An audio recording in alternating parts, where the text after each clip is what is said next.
ikaze inshuti ba Justin TV Show muraho, twizere ko namwe aho muri amahoro, muri bazima. Turashima Imana iduhaye ubuzima, amagara mazima ni igishoro, abahakiri ibyiringiro by'ejo hazaza. Ariko kandi namwe mutameze neza bitewe n'ibyo muri gucamo bitandukanye, ndagira ngo mbabwire ngo nimuhumure, nta joro ridacya, nta mvura idahita. Ejo umuseke uzatambika. Mbibutsa ko kandi iyo bugiye gucya harabanza hakazamo akabwibwi, imbeho nyinshi, kumva nkaho ijoro ritari buke, ariko umuseke uba ugiye gutambika. Ndagira ngo rero tugiye kuganira ku abana. Tugiye kureba ese ni gute umwana ashobora gukomereka akiri mu nda, ese birashoboka ko umwana yakomereka akiri mu nda, ese uyu mwana ni iki kimukomeretsa, ese bigenda gute? Rero ni mu kiganiro apfa mu iterura tugiye kubagezaho, kizagenda kigira ibice bitandukanye. Twifuje ko turebera hamwe, tureba inshuro nyinshi, tureba umuntu yarakuze, yarashatse, rimwe na rimwe tukareba imyitwarire y'umuntu tukamucira urubanza. Ariko reka tubanze duhere mu mizi, turebe uyu mwana, uyu muntu mukuru tubonye uyu munsi wa none, iyi myitwarire ye, ese aho ntaho yaba ifitanye isano no kuba yaragize ibibazo mama wamutwite.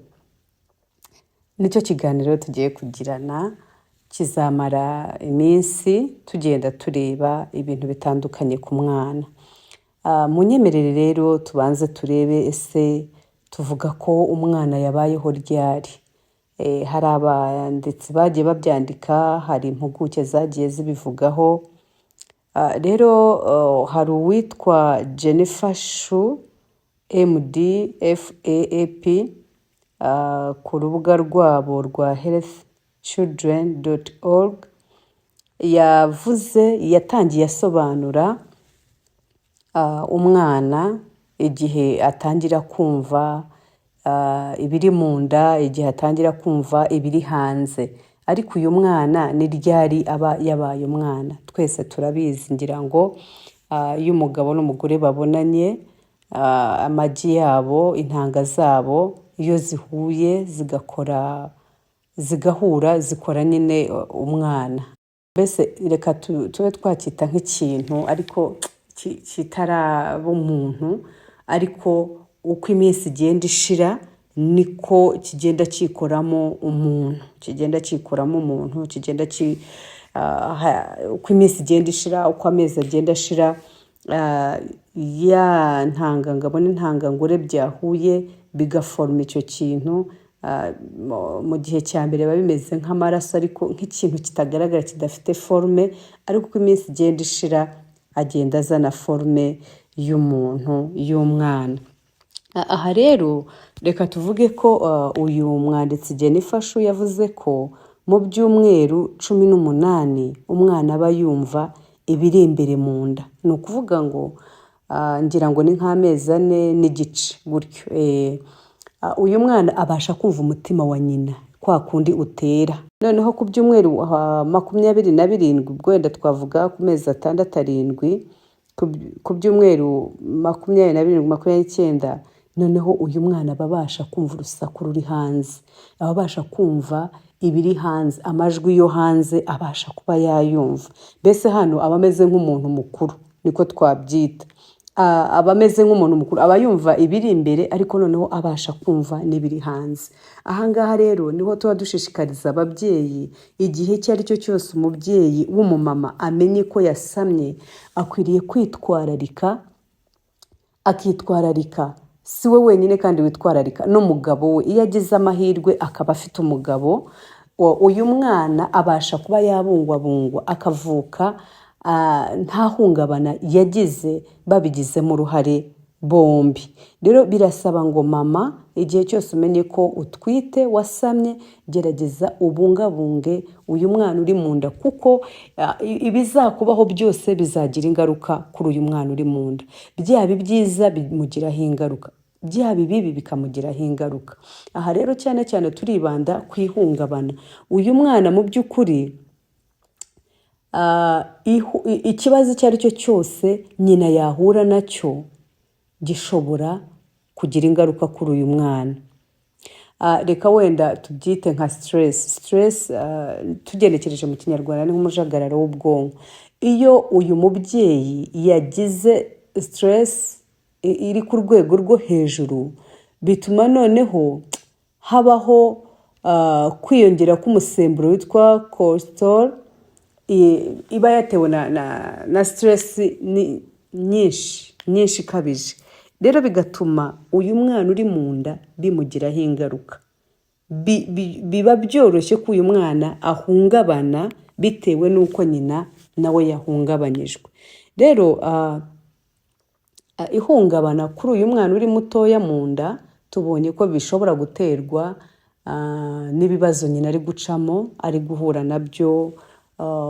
Hari ukuba atotezwa, umugabo wamukubita se amubwira amagambo mabi, cyane cyane nk'abanyafurika, wenda ngira ngo n'abazungu barabigira, ugasanga umuryango umugore yashatsemo ntumukunda, baramumenasa, baramubwira amagambo atari meza, baramukazi be se, inshuti ze se.